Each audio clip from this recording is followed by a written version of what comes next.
O Sempre um Papo debate hoje a relação entre Brasil e Estados Unidos.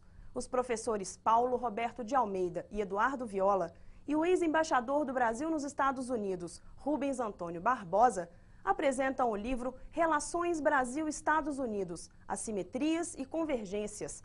A obra é o resultado de um intenso programa de atividades acadêmicas mantidas por Rubens Barbosa durante o seu período à frente da Embaixada do Brasil em Washington, entre 99 e 2004. Com o conhecimento de causa e domínio das sensibilidades recíprocas, Rubens Barbosa e Paulo Roberto de Almeida percorrem o itinerário histórico dessas relações e examinam os principais problemas na agenda diplomática.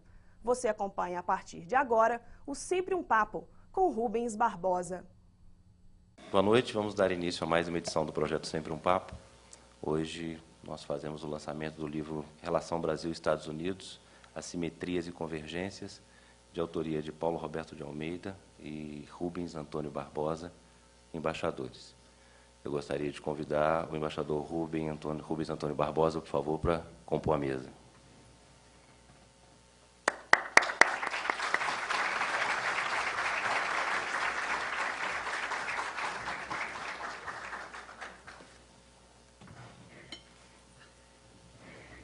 Agora, o embaixador Paulo Roberto de Almeida, por favor.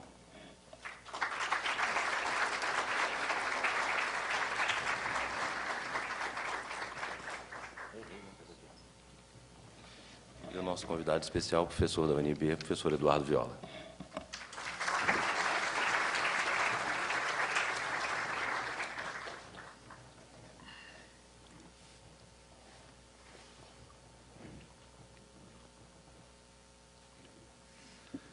Para abrir o evento, eu gostaria de convidar o meu amigo, com essa felicidade, Paulo Roberto de Almeida, que falará por aproximadamente 6 horas. Logo depois, quem sobreviver vai para os autógrafos. Brincadeira. Paulo vai fazer uma abertura e vai conduzir os trabalhos aqui com mais competência do que eu, pode ter certeza. Muito obrigado. Esse nosso livro, que está sendo lançado aqui esta noite, sobre relações Brasil e Estados Unidos, é o segundo, ou talvez o terceiro, de uma série iniciada há 5 anos atrás nos Estados Unidos, um programa de cunho acadêmico, de cunho intelectual, que o embaixador Rubens Barbosa lançou desde sua chegada a Washington. Ele me convidou logo em meados de 99, e minha primeira ideia foi, primeiro, fazer uma reunião com brasilianistas, aqueles que se dedicaram a pensar o Brasil nesse último meio século. E o embaixador recém-chegado convidou, foi uma grande receptividade, tivemos algo como 50 brasilianistas e latino-americanistas reunidos na nossa embaixada em Washington, em outubro de 1999, e daí surgiu a ideia de fazer um balanço da produção brasilianista acumulada sobre o Brasil nos diferentes campos das ciências humanas e das humanidades. Fizemos 2 seminários de avaliação, de correção, de discussão, e como resultado desse esforço surgiu um primeiro livro que, na edição no Brasil, lançada já em 2002 pela Paz e Terra, se chamou O Brasil dos Brasilianistas, um guia dos estudos sobre o Brasil nos Estados Unidos, de 1945 a 2000. Esse mesmo livro está sendo publicado agora na versão americana, Envisioning Brazil, A Guide to Brazilian Studies in the United States, pela Wisconsin University Press. Depois disso, fizemos um projeto de recuperação da memória histórica sobre o Brasil nos arquivos e nas fontes documentais dos Estados Unidos, uma espécie de mini-projeto Resgate, que deveria ter características diferentes do projeto Resgate, que então se fazia em relação aos arquivos coloniais sobre o Brasil na Europa, porque as fontes documentais sobre o Brasil nos Estados Unidos são incomensuráveis em termos de história republicana, e aí montamos, depois de uma ajuda da Fundação Vitae, um pequeno projeto que se dedicou a levantar as fontes documentais sobre o Brasil nos arquivos americanos, tanto nos National Archives quanto nos arquivos das universidades e centros de estudos, e deve estar sendo lançado proximamente um livro chamado Guia dos Arquivos Americanos sobre o Brasil. E, finalmente, o embaixador Rubens Barbosa dirigiu pessoalmente vários seminários sobre o Brasil. Cada ano nós fazíamos 1 ou 2 seminários sobre o Brasil, sobre as relações bilaterais, E um seminário que foi preparado especialmente para a primeira visita de trabalho do presidente Lula, em junho de 2003, foi justamente o que deu origem a esse livro. Esse livro não tem a pretensão de esgotar o tema, evidentemente, mas ele é uma compilação muito objetiva, muito honesta, do estado atual, passado e talvez futuro das relações.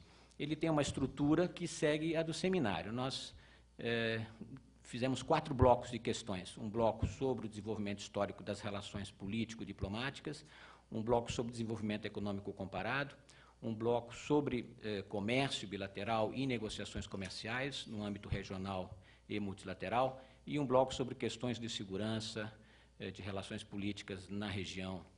E para cada um dos blocos nós convidamos 2 autores, colaboradores, um americano e um brasileiro, para expor em toda a liberdade os seus pontos de vista sobre as relações bilaterais, sobre o contexto regional, e 2 ou mais comentaristas, sempre um brasileiro e um americano, que debateram os papers, apresentaram suas sugestões. Como resultado desse seminário, bastante concorrido, o livro ficou pronto já em agosto, setembro de 2003.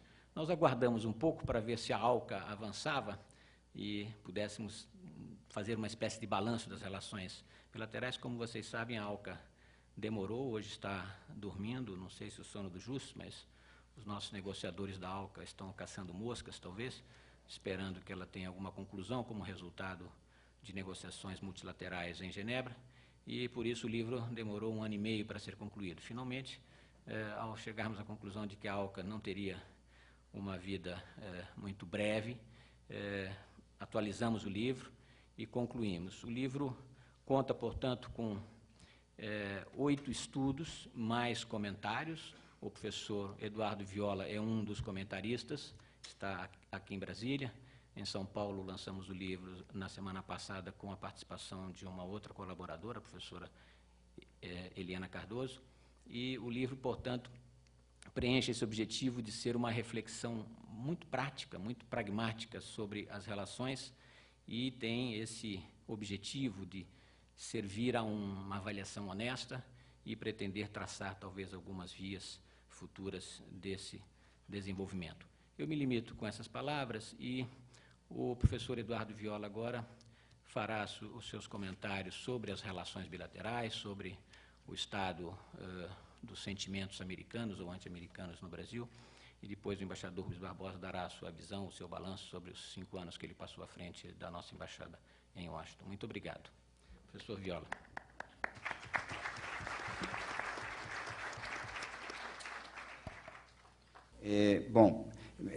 Estou agradecendo a todos a presença, e eu queria fazer algumas rápidas colocações sobre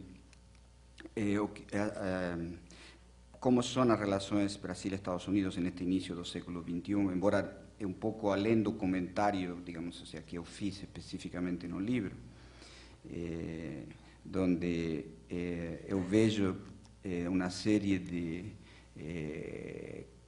predominante de convergências em termos de interesses nacionais e alguns conflitos que às vezes podem ser acentuados em função de percepções, de matrizes, de visões de mundo, digamos. Então, eu queria colocar basicamente 10 pontos, digamos, ou seja, muito rapidamente.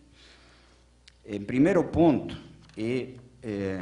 o que diz respeito à convergência civilizatória entre Estados Unidos e Brasil. Isso é muito profundo nos últimos 15 anos, 20 anos, porque Brasil consolidou-se como democracia de mercado. Isso é, de algum modo, é decir, a democracia, nós temos 20 anos de regime democrático e a economia, houve reformas institucionais que passaram de uma economia muito mais estatista e centralizada para uma economia de mercado. Então, esta é uma convergência profunda, que não existia, por exemplo, 30, 40 anos atrás, porque Brasil era uma economia muito menos de mercado e era um regime autoritário. Então, este é o primeiro ponto que eu queria destacar, essa convergência civilizatória entre Brasil e Estados Unidos. O segundo ponto tem a ver com como há um papel, como os dois regimes políticos modernos, os dois sistemas político-econômicos modernos da América do Sul são Brasil e Chile, e como há um interesse profundo dos Estados Unidos no papel modernizador do ponto de vista econômico e estabilizador do ponto de vista democrático de Brasil e Chile na América do Sul, na medida em que esta é uma área, a diferença do que muito se pensa, é uma área bastante precária do mundo, digamos, tá? Não é uma área cujo desenvolvimento seja à altura da média mundial dos países emergentes, sino que abaixo da média mundial dos países emergentes. Então, é uma área frágil que, na verdade, muito mais que servir como base para a projeção de poder regional, no caso do Brasil, muito mais a questão é como estabilizar a área, na minha visão. Então, aqui há, por isso que, por exemplo, na minha visão, houve um erro, e aí um erro, é decir, da maioria das chancelerias latino-americanas, que tem a ver com o peso, o enraizamento do anti-americanismo na cultura latino-americana, que é o erro de ter, Itamaraty ter rejeitado a proposta americana de criar um regime de monitoramento dos regimes políticos na OEA. Terceiro ponto. Estados Unidos e Brasil estão interessados na expansão da integração comercial, financeira e produtiva nas Américas. É decir, há uma dinâmica, digamos, ou seja, que abertura, como são as duas democracias de mercado, abertura comercial, abertura financeira, a integração financeira e produtiva, particularmente, basicamente, investimentos americanos no Brasil são de muito interesse ao Brasil. Por isso que a ALCA era fundamental nessa consolidação dessa convergência de interesses, por isso que a política do governo Lula, na minha visão, de algum modo, embora com uma retórica de negociar melhor o interesse nacional, digamos, de fato, de pospor para um futuro infinito a ALCA, foi um erro do ponto de vista do interesse nacional brasileiro. E agora a estratégia americana de acordos bilaterais ou com micro-regiões ameaça o Brasil, e isso é culpa nossa, digamos, do tipo de posição que tivemos nesse processo negociador. Talvez agora a melhor resposta seja impulsionar um acordo de livre comércio Mercosul-Estados Unidos, mas impulsionar de verdade, não apenas uma retórica com condições, com exigências irrealistas do ponto de vista, digamos, do processo de integração. Quarto ponto, Estados Unidos e Brasil têm interesses convergentes no combate ao ilícito transnacional, na forma de narcotráfico, tráfico de armas, tráfico de animais silvestres, tráfico de migrantes, diversos ilícitos primários e o ilícito secundário da lavagem de dinheiro. Tá? E por isto é que há toda uma percepção, na minha visão, errada, e isso muito forte em setores que elaboram a política externa brasileira e a política de defesa do Brasil, e setores militares, em perceber como uma ameaça ao Brasil a presença americana na Colômbia ou no Paraguai, por exemplo, a presença mais militar, digamos, né? Quando, na verdade, vamos dizer, essa presença destina-se a combatir, digamos, o ilícito transnacional, combatir o que mina e provoca, digamos, falência ou enfraquecimento dos Estados nacionais, é decir, isso também é fundamental para o interesse nacional brasileiro. Então, essa visão, digamos, ou seja, está fundada em uma ideia, digamos, em uma percepção errônea, digamos, do suposto interesse do Brasil, dos Estados Unidos, de invadir a Amazônia ou coisas desse tipo, que obviamente está arraigado no imaginário nacional, digamos, não é que não esteja, mas é um erro esse tipo de visão, há convergência de interesse. O quinto ponto, Estados Unidos e Brasil têm interesses convergentes em desenvolver fontes de energia seguras e limpas no hemisfério ocidental. Tá? Isto é um processo, basicamente, a questão da segurança energética dos Estados Unidos e, vamos dizer, no caso do governo Bush, o importante é a segurança, não seria a limpeza do ponto de vista do ciclo global de carbono e do ponto de vista, basicamente, do ciclo global de carbono, aquecimento global, mudança climática. Nesse ponto, o governo Bush não é muito, sensível, não é que seja contrário estritamente, mas isso, em geral, os demócratas são muito mais favoráveis e sensíveis. Então, vamos dizer, com certeza, a segurança energética no hemisfério ocidental é um interesse comum.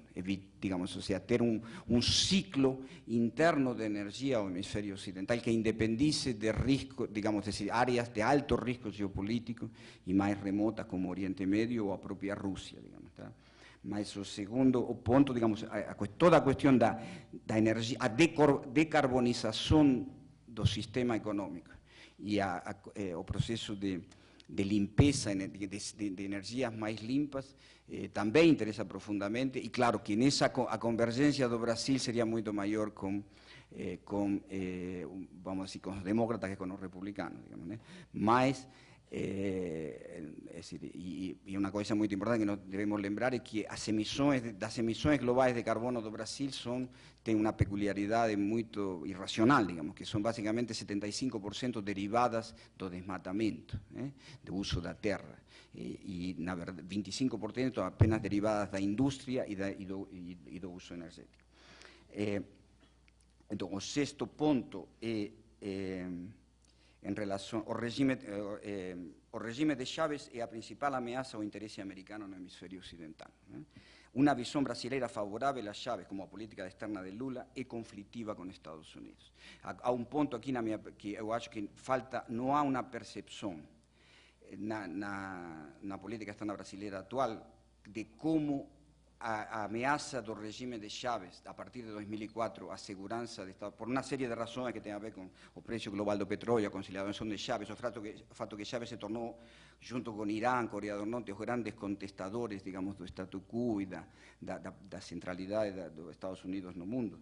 A não percepção disto pode criar problemas graves no futuro, digamos, tá? O sétimo ponto é a questão que resíduos da ideologia do Brasil potência, que estão ainda presentes muito secundariamente, podem criar conflito com os Estados Unidos. Esses resíduos se podem manifestar em uma tentativa excessiva, que acho já cada vez mais difícil, que é desenvolver armas nucleares. Isso já é cada vez mais. Às vezes aparecem alguns ministros que podem falar disso, digamos, mas raramente, inclusive não vão durar muito como ministro, digamos, mas o ponto-chave é a questão do contrabando de material nuclear, o problema da proliferação. O regime de não proliferação é fundamental para a segurança do mundo e para a visão americana da segurança do mundo. E qualquer tentativa, digamos, não reconhecimento da centralidade de um regime de não proliferação pode criar conflitividade com Estados Unidos. Oitavo ponto, que é um ponto, digamos, então, sobre o protecionismo agrícola americano, que isso é contraditório com o interesse nacional brasileiro e também de alguns setores industriais, tipo aço, digamos, entende? Mas isso poderia levar a possibilidades de coalição, digamos, transnacional com os perdedores desse protecionismo dentro dos Estados Unidos, que não são às vezes exploradas o suficiente. Por último, eu tenho os dois últimos pontos que têm um negócio de uma projeção de futuro. No cenário futuro, e há toda uma análise feita pelo Centro de Estudos Estratégicos e a Universidade de São Paulo, digamos, Brasil 2022 e demais, há duas visões. Há uma ideia de cenário desejável que é mais provável, que é a desconcentração conflituosa de poder, e dois cenários que não são considerados, os mais prováveis e que eu considero o mais provável. Então, queria comentar um pouco que, na minha visão, são um cenário de continuidade da ordem unipolar, que é a atual, e um outro cenário que é de transição da ordem unipolar para uma ordem liberal cosmopolita. Esta ordem liberal cosmopolita se daria no caso que o ascenso da China seja convergente com o Ocidente, e em vez de ser conflituosa com o Ocidente. E para isso a precondição é a transição a um regime mais pluralista do ponto de vista político na China, e esse é o grande enigma do mundo. Então eu queria dizer, tem duas possibilidades. Em uma visão digamos, ou seja, como as mais prováveis, é dizer, há uma profunda convergência de interesses entre Brasil e Estados Unidos. E particularmente no caso da ordem unipolar, é dizer, no caso de haver convergência para uma ordem liberal democrática, vai haver, claramente será o mundo converge, digamos, e não há maior razão para a conflitividade. Mas no caso de haver uma continuidade da ordem unipolar, aí o mundo tende a alinhar-se de um modo muito diferente do que é percebido pela política externa brasileira, que de um lado as democracias, é o problema da percepção da importância dos regimes políticos na dinâmica internacional. Há subdimensionamento na percepção da política externa, não por razões técnicas, sino também por razões ideológicas, subdimensionamento da importância dos regimes políticos na formação de alinhamentos internacionais. Pela relação, a diluição da relação interno num mundo globalizado, multidimensionalmente globalizado. Então, nesse ponto, é decir, o mundo, digamos, no caso de continuar o mundo unipolar, nós teremos, de um lado, as grandes democracias, Estados Unidos, União Europeia, Japão e Índia, e de outro lado, as não democracias, China, Rússia e Irã. Esse é um possível, continuando o mundo, a ascensão conflituosa da China vai levar a esse tipo. Agora, claramente, a posição do Brasil é muito convergente com as democracias, porque o Brasil é uma democracia de mercado. Então, que possibilidade existe de uma aliança com China estratégica, digamos, por exemplo? Quais são os fundamentos de uma ideia de aliança estratégica com China? Es decir, entre un regime que pasó do totalitarismo para autoritarismo y una frágil economía de mercado, con Brasil. Estruturalmente no hay convergencia. Es decir, todo indica en todo caso que es decir, esta política externa a favor de una orden, digamos, o sea, de alianza con Estados Unidos, sea en una orden liberal consolidada, sea en una orden unipolar, continuidad de la orden unipolar, sería desenvolvido por una coalición liberal socialdemócrata. O sea, que básicamente sería que esteve no poder, digamos, o sea, embora é muito mais socialdemócrata que liberal, obviamente, pouco liberal, da minha visão, a que esteve no poder no governo Fernando Henrique Cardoso. A outra visão é a visão de uma ordem multipolar, que significa, para conter aos Estados Unidos, nessa visão existe uma contradição entre Brasil e Estados Unidos, ou seja, toda uma ideia derivada do marxismo e da teoria da dependência, de que o interesse nacional brasileiro e de qualquer país se maximiza pela distância, pela distância com o centro dinâmico da economia mundial, em vez de que, quando toda a prova histórica é que o interesse nacional brasileiro se maximiza com a interdependência com o centro dinâmico da economia mundial. Então, nesta visão, obviamente, aqui há um potencial de conflito importante, que é o seguinte. Primeiro, a ideia de que então, o papel do Brasil é fazer parte de uma aliança para conter e equilibrar a Estados Unidos. Segundo, que essa visão não reconhece o papel de Estados Unidos como potência do hemisfério ocidental. Há wishful thinking em muitos setores de Itamaraty atual, que é o seguinte: América do Sul, Brasil é a potência da América do Sul, porque Itamaraty definiu. Quando, de outro lado, Estados Unidos define como sua área, a sua região no hemisfério ocidental. Então, o que vale mais? A definição de Estados Unidos de que é todo o hemisfério ocidental e, portanto, que a potência da América do Sul é Estados Unidos, ou a definição de Itamaraty que é Brasil a potência da América do Sul. Então, obviamente que aí há um potencial de conflito importante, porque implica toda uma ideia de que tem que tentar expulsar a Estados Unidos da América do Sul, ou conter Estados Unidos, ver como ameaça por todos lados e demais. Né?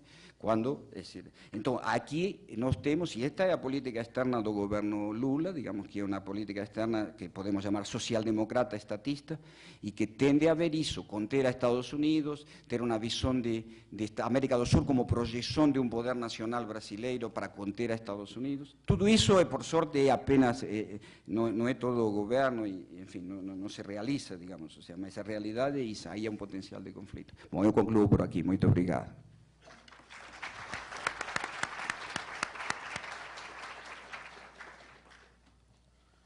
Bom, boa noite.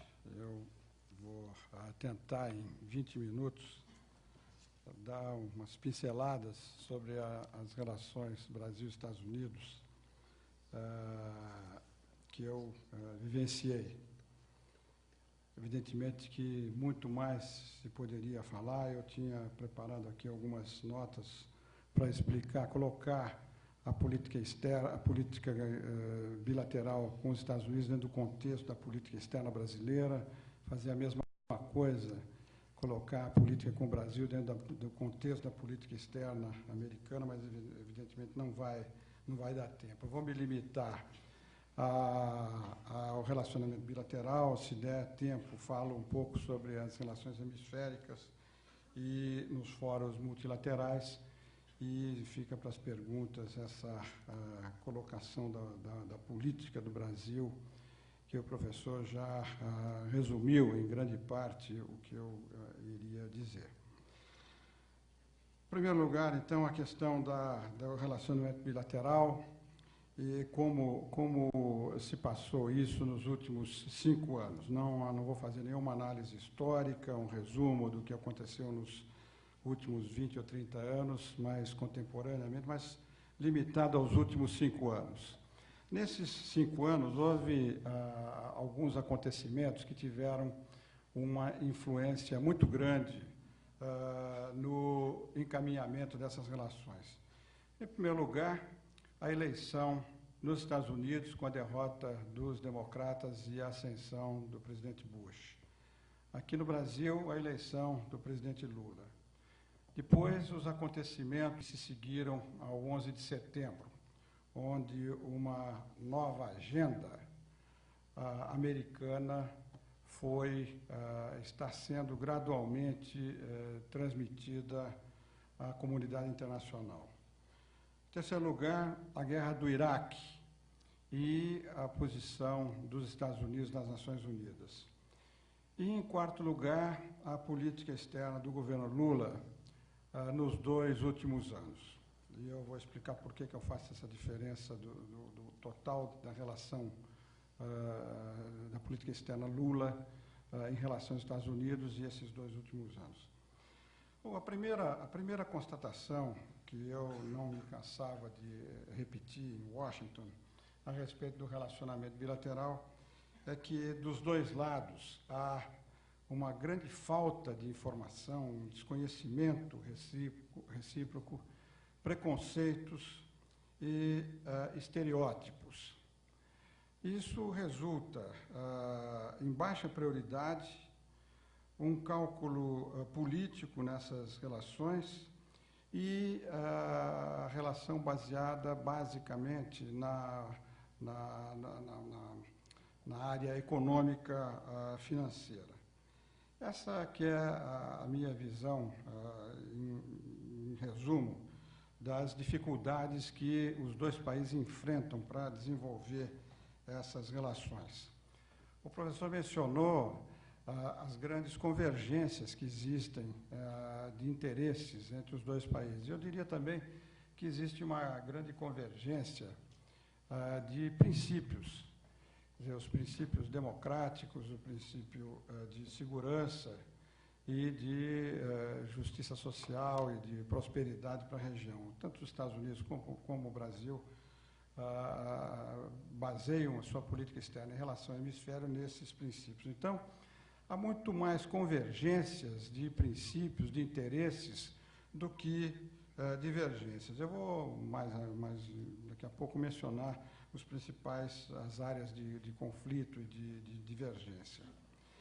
Agora, concretamente, no dia a dia nosso lá, dos 5 anos que eu estive em Washington, 1 ano e meio com o governo Lula, o que se pôde notar, o que eu pude notar, é que tanto no governo Fernando Henrique, quanto até depois da visita do presidente Lula, em junho de 2003, quando houve esse seminário, cujo resultado é o livro, houve uma grande expansão da relação bilateral. Quer dizer, essa nostalgia da subserviência não é monopólio de ninguém, quer dizer, continuou o interesse do governo brasileiro em expandir a relação bilateral. Eu só lembro uma coisa que talvez os senhores não tenham percebido, alguns não se recordam. O presidente Lula, em junho de 2003, esteve em visita oficial aos Estados Unidos numa situação muito peculiar. O governo americano tinha convidado o presidente Lula quando ele era presidente eleito. Raramente eles fazem isso, quase nunca. E depois, poucos meses da posse, convidou novamente para um formato que só ocorre com os países do NAFTA, com o Canadá e o México e com a Europa Ocidental, que é uma reunião ministerial. Houve 10 ministros brasileiros que estiveram nos Estados Unidos e 10 ministros americanos que se encontraram numa reunião formal com os dois presidentes, além de 2 outros encontros. Teve um encontro dos 2 presidentes, com os chanceleres, com os embaixadores, teve essa reunião ampla ministerial, e depois teve um almoço, em que em cada uma dessas reuniões tinha uma agenda. Então, a relação, nesse momento, alcançou o seu nível máximo. Estavam muito boas durante todo o período do Fernando Henrique. Até na visita do presidente Lula, alcançou, eu acho que o ápice de toda a história moderna do relacionamento. Eu não me lembro de nenhum outro período da história moderna do relacionamento Brasil-Estados Unidos que tivesse havido isso, esse tipo de tratamento e de diálogo que se estabeleceu. Não era uma coisa de paternalista, nenhuma coisa de tratamento desigual. Ao contrário, era um tratamento igual e um tratamento importante. Tanto que, nessa reunião dos presidentes, foram criados 3 grupos de trabalho muito importantes, um sobre macroeconomia, outro sobre agricultura e outro sobre energia, de grande interesse do Brasil e de grande interesse dos Estados Unidos. E foi definida uma agenda positiva, que era para ter sido desenvolvida pelos 2 países nos anos subsequentes.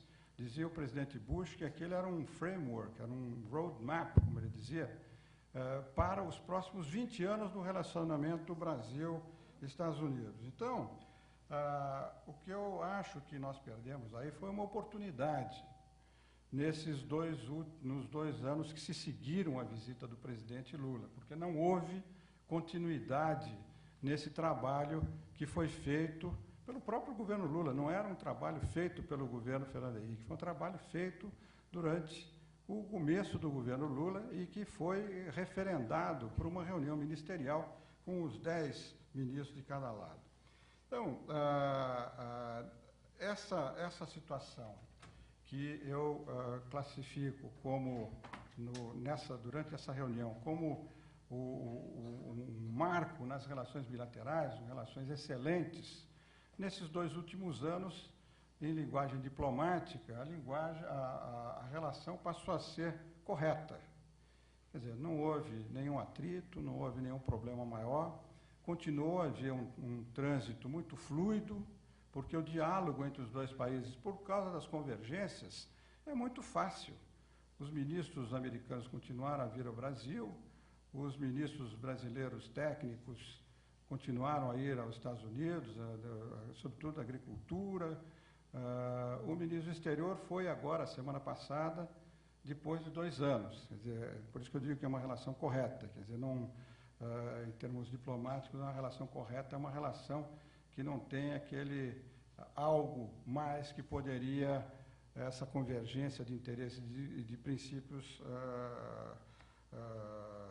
oferecer.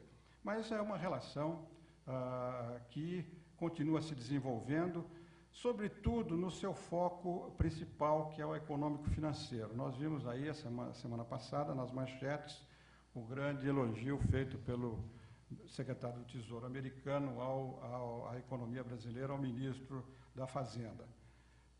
Há um respeito pelo que tem sido feito aqui, a estabilização da economia, o controle da inflação, a redução do déficit público, enfim, tudo isso que nós sabemos é apreciado lá como um esforço importante. E na área comercial, que nós continuamos batendo recordes, as exportações para os Estados Unidos estão crescendo mais do que o comércio internacional, as importações também continuam crescendo, estamos com um comércio hoje maior de 30 bilhões de dólares. Eu, pessoalmente, acho que com álcool ou sem álcool, nós vamos dobrar ou triplicar esse comércio bilateral por causa do dinamismo das economias, não por causa de políticas governamentais, mas por causa do dinamismo das economias, por causa do dinamismo do setor privado brasileiro. Essa relação vai crescer muito.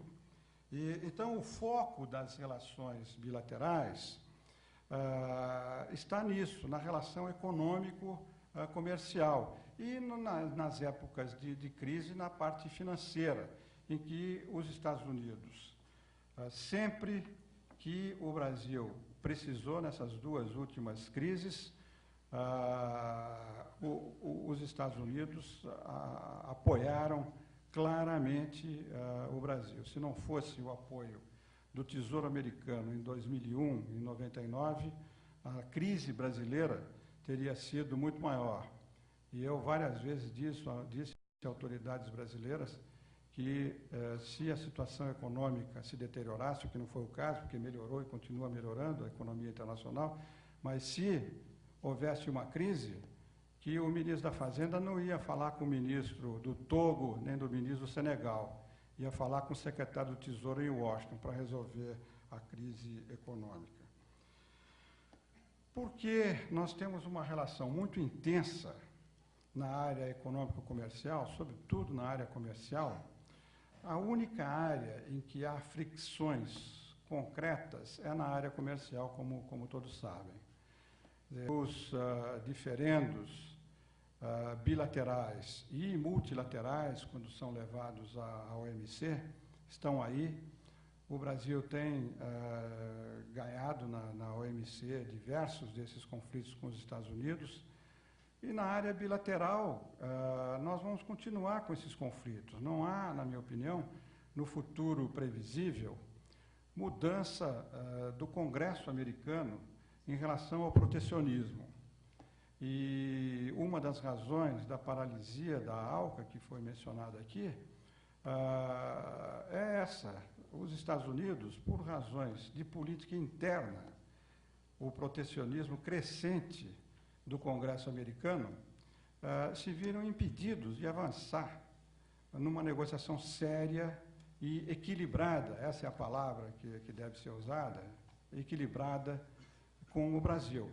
Porque a ALCA, no fundo, para os Estados Unidos, é o acordo com o Brasil. E, aqui foi mencionado também, houve, em algum momento, no governo anterior, uma proposta, sim, de se fazer um acordo bilateral do Brasil ou do Mercosul com os Estados Unidos, coisa que não foi levada adiante pelo lado americano, mas o Brasil propôs, fez uma proposta concreta de levar adiante um acordo bilateral. Por que os americanos não podem levar adiante um acordo bilateral com o Brasil? Sobretudo por causa da grande competitividade do setor agrícola e de alguns poucos outros setores industriais, onde o lobby americano é mais poderoso, mais forte e onde existem as resistências no Congresso. Então, essa área de subsídios e de picos tarifários dentro da relação comercial é a área que realmente cria problema. A ALCA está paralisada, eu não vejo muita possibilidade de avanço, vai haver uma cúpula hemisférica agora em novembro, no dia 5 de novembro, em Mar del Plata, na Argentina. No dia 6, o presidente Bush vem ao Brasil. Não acho que vai sair nada de dramático nisso. Até agora não conseguiram, os países, né, sobretudo o Brasil e os Estados Unidos, não conseguiram se colocar de acordo ainda num parágrafo para incluir na declaração sobre a ALCA. Eu acho que isso vai continuar. E a minha preocupação maior nessa área de negociações comerciais é com a politização das negociações comerciais que está ocorrendo em várias frentes. Não só na área da China, com a questão da economia de mercado, essas dificuldades para a imposição de sanções, de salvaguardas para a defesa comercial dos nossos produtos, mas também na escolha que está sendo feita de parceiros comerciais. Eu tenho muita dificuldade em reconhecer prioridade para negociações do Mercosul com Marrocos, com o Egito. Realmente fica difícil. E do pouco, alguma coisa está sendo feita. A gente não pode também negar algum esforço de promoção comercial, pouca para o meu gosto. Eu também, quando estive lá, passei 5 anos e tive muita dificuldade para ajudar as empresas a fazerem promoção comercial nos Estados Unidos. eu sempre repito que eu não vejo como nós podemos ter uma promoção comercial séria nos Estados Unidos se a Califórnia, que é o quarto país do mundo hoje, depois dos Estados Unidos, do Japão e da Alemanha, vem a Califórnia. Para a Califórnia não há nenhum projeto brasileiro. Quer dizer, você tem um esforço de vai para a Europa, vai para a Inglaterra, vai para o Japão, vai para países do Sul, vai para países de mercados não tradicionais, com uma visão que você vai aumentar o comércio. Agora, eu não vejo, aí não se limita agora a esse governo, os governos anteriores também, eu não vejo nenhum esforço de você ter uma política de comércio exterior, de uma política de promoção comercial com a Califórnia, para não dizer outros estados, o Texas, outros estados que são maiores que o Brasil. Quer dizer, no caso da Califórnia, é o quarto país do mundo. E não vai ninguém lá, não tem nenhuma política direcionada para esse...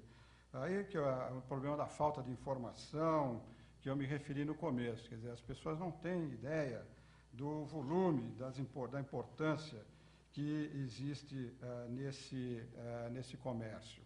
Basta dizer que 68% das importações americanas entram com tarifa zero.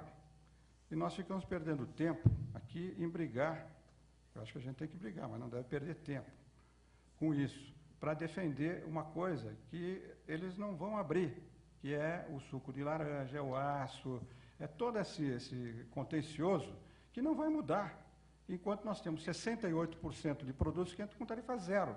É o que a China está fazendo. Em 1985, o Brasil exportava 7 bilhões de dólares para os Estados Unidos e a China 3,5. Hoje a China exporta mais de 150 e o Brasil exporta 20. Essa aqui é a realidade. Quer dizer, eles pegaram isso e fizeram uma política de ataque ao mercado americano e conseguiram fazer uma política séria comercial lá. Mas, enfim, saindo um pouco da área comercial, tanto os Estados Unidos e nós, eu acho, temos o maior interesse em diversificar as relações. Enquanto eu estive lá, isso foi feito. Nós abrimos muitas frentes de cooperação em vários níveis de governo, em áreas de ciência e tecnologia, de meio ambiente, de justiça, enfim, uma série de áreas. E continua, eu acho, sendo do nosso interesse a diversificar essas exportações, essas áreas de negociação.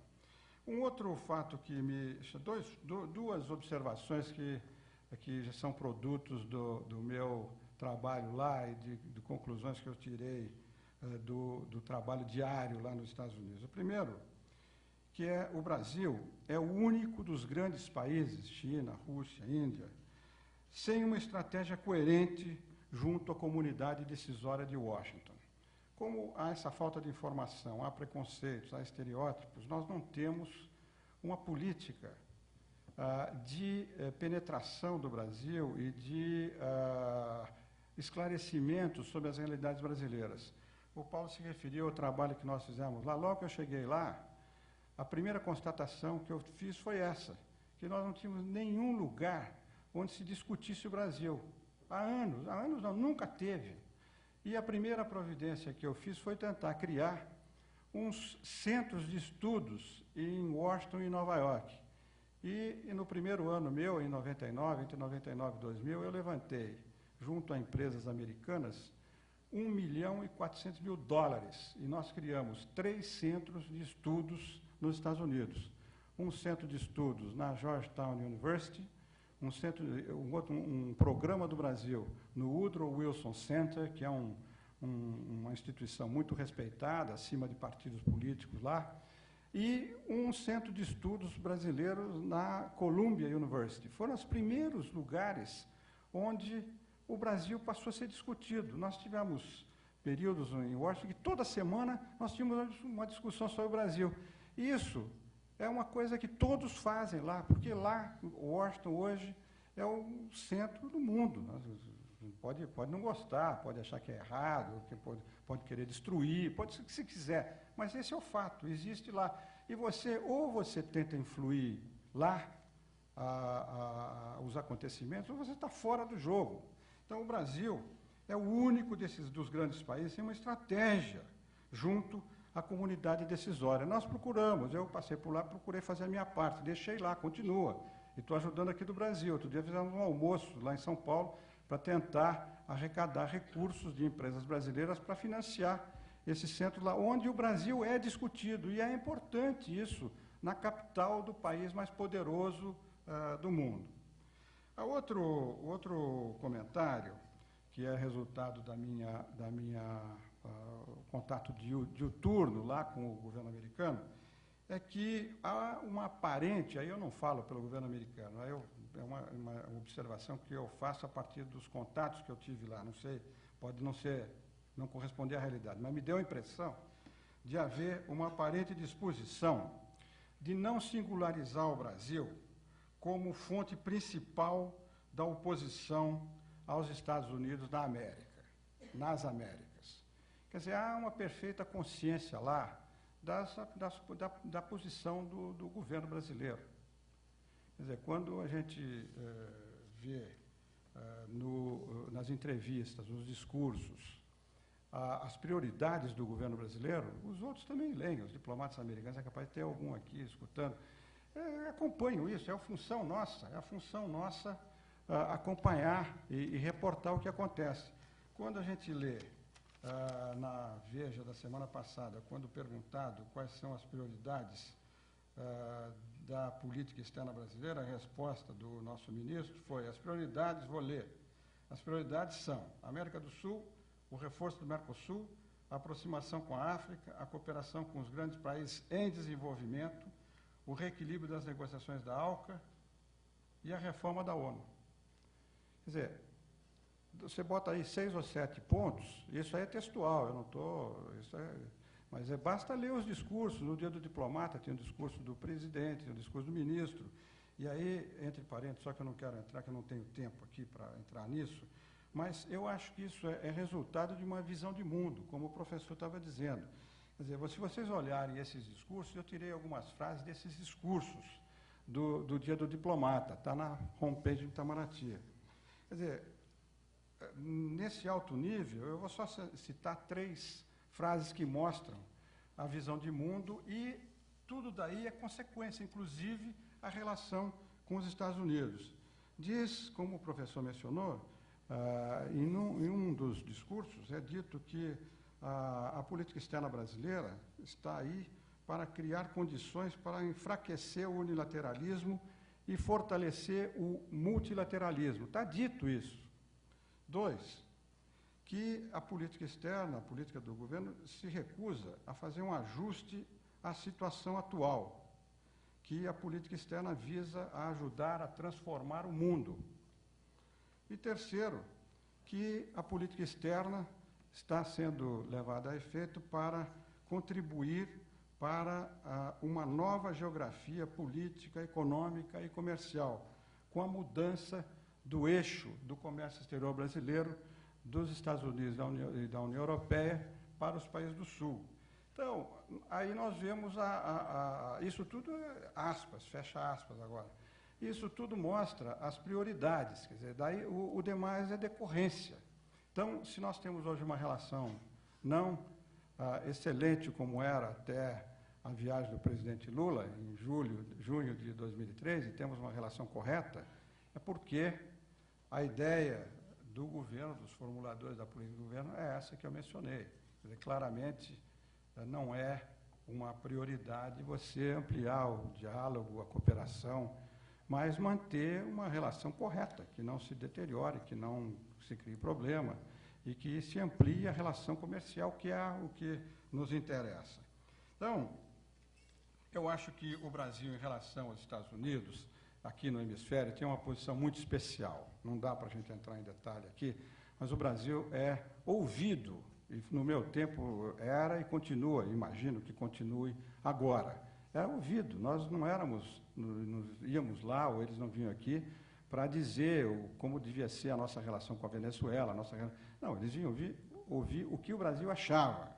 E o Brasil foi, eu acho, o único país que conseguiu abrir um espaço diplomático capaz de assegurar algum grau de autonomia como potência regional. Nenhum outro país tem a autonomia que o Brasil tem por causa da sua política externa, que não é de agora também, é uma política que vem dos últimos anos e que coloca o Brasil nessa posição de ser ouvido. Foi mencionada aqui a questão do Chaves.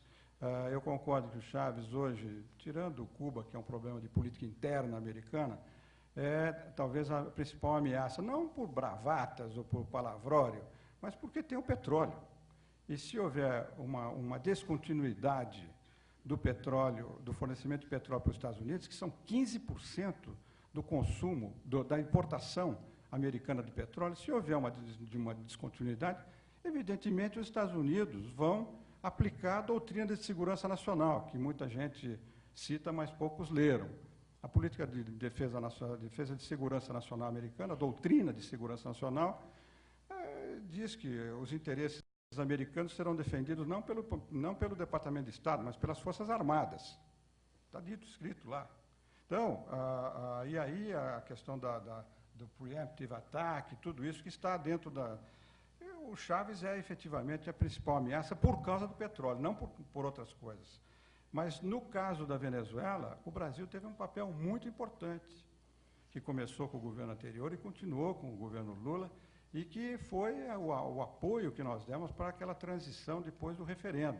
E que foi uma posição na qual os Estados Unidos se basearam muito no Brasil, porque se formou o grupo de apoio ao secretário-geral da OEA para resolver o problema lá, e o Brasil foi eleito presidente do grupo, os Estados Unidos eram membro do grupo.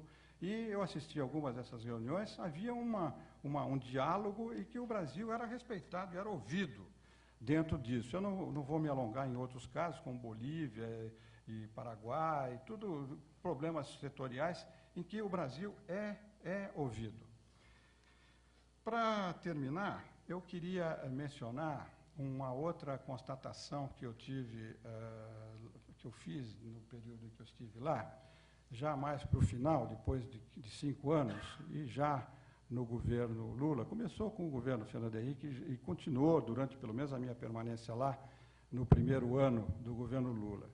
Quer dizer, por tudo isso que nós estamos falando, por esse espaço que o Brasil abriu, por causa da importância da economia brasileira, do peso crescente da economia brasileira, sobretudo do agrobusiness, que é o que ameaça os Estados Unidos, pela crescente presença brasileira numa área em que a gente não estava nunca, que é o Congresso americano, e para isso a gente tem que ter aquilo que eu disse, né, que a gente não tem nenhuma estratégia coerente lá, junto à comunidade decisória, que inclui o Congresso americano, talvez um dos mais importantes segmentos do processo decisório americano. Então, por causa de tudo isso e outras coisas que a gente não tem tempo aqui de discutir, na minha visão, começou a haver uma diferenciação de tratamento do Brasil. Não era mais que isso, entendeu? Não estou dizendo que era uma relação especial, não é nada disso, não tem rótulo, não tem nada. É um começo em que você percebia, eu lá no dia a dia, quando ia conversar no Departamento de Estado, no Tesouro, na Agricultura, no Comércio, eles incluíram o Brasil entre os 6 principais parceiros estratégicos na área comercial. Está lá o Brasil, China, Índia, Turquia, Rússia, não sei quantos, e Brasil, está lá. No trato diplomático, o diálogo que a gente tinha, comigo diariamente lá, com os ministros aqui, com os telefonemas, os presidentes se falando, que continua, talvez não com tanta intensidade como era antes, mas que continua, estou certo, pelo que eu estou informado, continua até hoje. Então, esse começo de diferenciação não é mais que isso, não gera nada, não cria nenhuma expectativa, mas, como a gente sabe, e eu não tenho tempo aqui de falar sobre a política americana em relação ao hemisfério, a América Latina não existe, quer dizer, tem baixíssima prioridade lá, como eu gostava de dizer lá em Washington, não está na tela dos radares em Washington, não existe América Latina, só existe algumas áreas tópicas de crise. Então, a Venezuela, porque está o Chaves lá, é tópico e é crise. A Colômbia, porque tem o tráfico de drogas e tem guerra, é crise. O Haiti, porque tem a ONU, é crise. O resto é uma massa amorfa, que não tem relevância política dentro da política externa americana. E, no caso do Brasil, eu acho até muito bom que não tenha, porque é menos interferência. O fato dos Estados Unidos não terem uma política em relação à América Latina, do ponto de vista brasileiro, sendo muito cínico, é muito bom. E esperamos que eles continuem a não ter. Porque se eles tivessem, a gente não estava fazendo o que a gente está fazendo hoje, ocupando crescentemente o espaço aqui na América do Sul, com o beneplácito deles, com a aprovação deles, como eu disse no caso da Venezuela e muitos outros exemplos. Por quê? Como foi dito aqui, eu reafirmei, porque os princípios são os mesmos, a convergência de interesse é a mesma. Então, quando o Brasil defende democracia na Venezuela, a gente está defendendo porque a gente acha isso, que o Brasil quer, a gente não está defendendo porque os Estados Unidos mandaram a gente pedir isso. Não, a gente tem interesse em ter estabilidade nas fronteiras, porque para não trazer terrorismo, droga, via fronteira nossa para o Brasil. Então, esse começo de diferenciação, eu acho que deveria ser cultivado. Enquanto eu estive lá, nós cultivamos isso, procuramos dialogar e aumentar esse entrosamento. Como, para finalizar, como exemplo concreto dessa diferenciação que começa a haver nos Estados Unidos, eu chamo a atenção dos senhores, se os senhores não conhecem ainda, o resumo você pode obter no site. Tem um instituto em Washington chamado National Intelligence Council, que é um instituto de pesquisa do CIA. Do CIA. É um instituto de pesquisa que reuniu durante 2 ou 3 anos a inteligência americana. E eu vi a relação lá, e tendo morado lá, a gente sabe como é que é feito. Isso é o pensamento do estamento burocrático, empresarial, militar americano. Todos estão representados lá.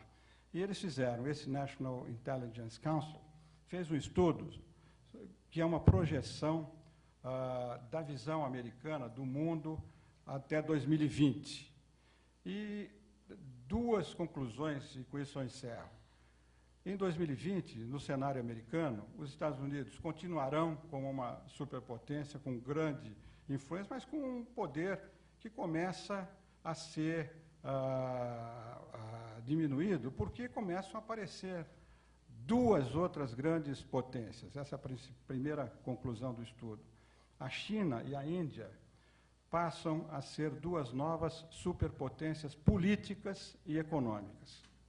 E aí a segunda conclusão que diz respeito ao Brasil é que, em 2020, emergirão 4 superpotências econômicas, não políticas, porque esses países não terão influência nas suas áreas regionais, influências políticas, mas terão um grande peso econômico na área regional e no mundo, que são a Indonésia, a Rússia, a África do Sul e o Brasil. Eu até acho que a Indonésia e talvez a África do Sul não tenham peso. No caso do Brasil, como nós todos gostamos, né, tanto o povo em geral, quanto o governo, a burocracia, nós sempre achamos que o Brasil um dia vai chegar lá, vai ser grande, vai ser uma potência. Então, vamos admitir que essa conclusão que o National Intelligence Council assumiu venha se materializar. E isso terá consequências no tratamento que os Estados Unidos terão que dar à Índia, à China e a esses países, inclusive o Brasil. Eu acho que há essa percepção, esse começo de percepção, que o Brasil pode, não digo que vai, que pode se transformar numa potência econômica importante, muito importante. E, com isso, ocupar um lugar mais importante e ter um diálogo igual com os Estados Unidos, sobretudo nessa área econômica. É o que eu tinha a dizer. Obrigado.